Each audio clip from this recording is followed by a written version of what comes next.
Isang grupo ng mga paranormal investigators ang pumupunta sa iba't ibang haunted locations upang harapin at kuhanan ng litrato ang mga kaluluwang hindi matahimik katulad ng poltergeist. Ito ang larong Phasmophobia, isa sa mga pinaka nakakakilabot na horror game na mahihintulad sa mga totoong karanasan ng mga paranormal investigators. Pero ano nga ba ang tunay na pakay ng mga investigators at ano ang kwento sa likod ng mga kaluluwang ito? At ngayong araw, yan mang tatalakayin natin. Ang grupo ng 1 hanggang 4 na paranormal investigators ay may iisang misyon, ang makakuha ng ebidensya ng mga multo gamit ang kanilang mga kagamitan. Layunin nilang ma-identify kung anong uri ng kaluluwa ang nasa loob ng isang lugar upang mai-report ito sa kanilang organisasyon na siyang bahalang magpadala ng mga exorcist o mga taong sanay sa pagpapaalis ng masasamang espiritu. Sa madaling salita, mangangalap sila ng mga ebidensya tulad ng litrato, readings at recordings at iiwan ang lugar para sa exorcist. Sila ay ipinapadala sa iba't ibang lugar na may mga nai-report na paranormal activities, mga inabandong bahay, restaurant, kulungan, eskwelahan at iba pang establishmentong pinaniniwalaang may mga ligaw na kaluluwa. Ayon din sa mga ulat, ang ilan sa mga kaluluwang nasa mga lugar na ito ay lubhang mapanganib at kaya nilang manakit ng pisikal hanggang sa ikamatay ng mga investigator. Sa van naman, dito matatagpuan ang mga kagamitan ng mga paranormal investigators tulad ng EMF readers at motion sensors na nakakatulong mag-locate ng mga posisyon ng mga multo, at crucifix at insenso naman upang pigilan o pansamantalang palayuin ang mga kaluluwa kapag lalo silang nagiging agresibo.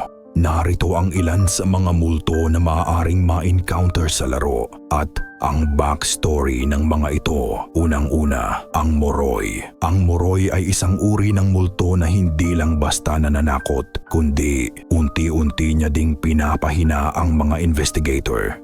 Base sa mga lumang paniniwala sa Eastern Europe, ang Moroi ay kaluluwang hindi matahimik. Sila raw ay mga espiritong bumabalik sa mundo ng mga tao para magdulot ng sakit, sumpa at paghihirap. Sa Phasmophobia, mapapansin mong mas nagiging delikado ang Moroi habang tumatagal. Hindi kanya papatayin agad, mas gusto niyang makita kang unti-unting nawawalan ng lakas at pag-asa. Sunod, ang Phantom. Ang Phantom ay isa sa mga nakakagulat na multo. Ang salitang Phantom ay nangangahulugang anino o ilusyon. Parang isang multong hindi buo ang anyo at mas inaatake ang isip kaysa ang pisikal. Sa laro, kapag nakita mo ang Phantom, mas mabilis bumabagsak ang sanity mo. Ibig sabihin, habang tinititigan mo siya, mas lalo kang nagiging mahina. Susunod, ang Wraith. Ang Wraith ay kilalang multo na may kakayahang lumipad at mag-teleport sa mga alamat. Ang ganitong uri ng multo ay kadalasang galing sa biglaan o marahas na kamatayan. Mga kaluluwang hindi pa handang mamatay kaya nananatili sa mundo upang maghiganti. Sa Phasmophobia, mapanganib ang Wraith dahil kaya nitong umatake kahit walang malinaw na babala. Kapag naramdaman mong may sumusunod sa'yo, posibleng huli na ang lahat. Ang poltergeist naman ay ibang klase. Hindi siya yung multong tahimik na nagtatago lang sa dilim. Ang poltergeist ay kilala sa pagiging magulo at bayolente. Sa mga totoong paranormal stories, ang poltergeist ay madalas inuugnay sa mga matinding emosyon, galit, trauma o napakalalim na poot. Sa Phasmophobia, mararamdaman mo ang presensya niya kapag biglang nagliparan o nagbagsakan ang mga gamit sa paligid. Hindi siya nananakot gamit ang katahimikan, kundi gamit ang ingay at kaguluhan. At ang huli, ang Mare. Ang Mare ay isang multo na mas lumalakas kapag madilim. Ayaw na ayaw niya sa ilaw. Sa mga lumang paniniwala, ang Mare ay konektado sa mga bangungot at sleep paralysis. Sinasabing dinadapuan niya ang mga taong natutulog kaya nagigising silang takot at hindi makagalaw. Sa Phasmophobia, pinapatay ng Mari ang mga ilaw sa paligid. Hindi dahil trip niya lang, kundi dahil mas nagiging mahina ang loob ng mga investigator sa dilim. Hindi pare-pareho ang ugali ng bawat multo. Dahil bago sila naging kaluluwa, sila ay mga tao tulad din natin na may sariling kwento. May multong tahimik lang at nagmamasid, may madaling magalit at may bigla na lang ding umaatake ng walang babala. Ang ugali ng bawat multo ay refleksyon ng kung paano sila nabuhay at kung paano nagtapos ang kanilang buhay. Kaya sa Phasmophobia, hindi lang multo ang hinaharap ng hunter, kundi ang natitirang galit, takot, at emosyon ng isang buhay na hindi kailanman nagkaroon ng maayos na wakas.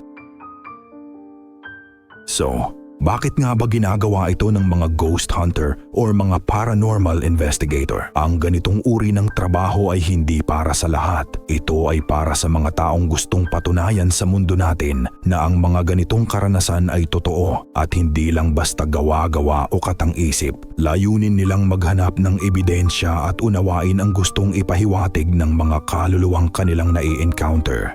Pero ayon sa Biblia, ang mga kaluluwang sinasabing nagpapakita ay maaaring hindi talaga mga patay, kundi mga panlilin lang ng demonyo upang lituhin at iligaw ang tao. Kung ganoon, ang tanong ay hindi lang kung totoo ba ang mga multo, kundi kung ano talaga ang kanilang pinagmulan sa tingin ninyo. Una, ang good ending. Dito nagawa ng mga ghost hunter na ma-identify ng tama ang kaluluwang nasa lugar. Dahil kumpleto at malinaw ang kanilang mga ulat, agad itong naaksyonan ng mga exorcist at mabilis na napaalis ang mga espiritu sa lugar. Matagumpay ang misyon, walang nasaktan at ligtas na nalinis ang lugar. Ikalawa, ang misidentified ending. Dito nagkamali ang mga ghost hunter sa pag-identify ng mga kaluluwang nasa lugar. Hindi tugma ang ebidensyang naipasa, kaya mali rin ang naging paghahanda ng mga exorcist. Sa halip na mapayapa ang lugar, lalo lamang naging agresibo ang mga espiritu. Ang dapat sanang mabilis na pagpapaalis ay nauwi sa mas matinding kaguluhan. May mga nasaktan at ang lugar na inaakalang ligtas na ay mas lalo lang naging mapanganib kaysa dati. Nakalabas man ang mga hunter, dala nila ang bigat ng isang pagkakamali, isang maling desisyon na may kapalit na hindi na maibabalik at ikahuli ang death ending. Habang patuloy silang nangangalap ng ebidensya, sinalubong sila ng galit ng mga kaluluwang nasa loob. Naubos ang kanilang sanity. Wala nang sapat na oras para makatakas. Isa-isang kinuha ng mga kaluluwa ang kanilang buhay at ikinulong sa lugar kasama nila. Magpakailanman, walang naipasa na ulat, walang exorcist na dumating at nanatiling haunted ang lugar. Ikaw bilang viewer, sa tingin mo ba tatagos ka sa larong ito?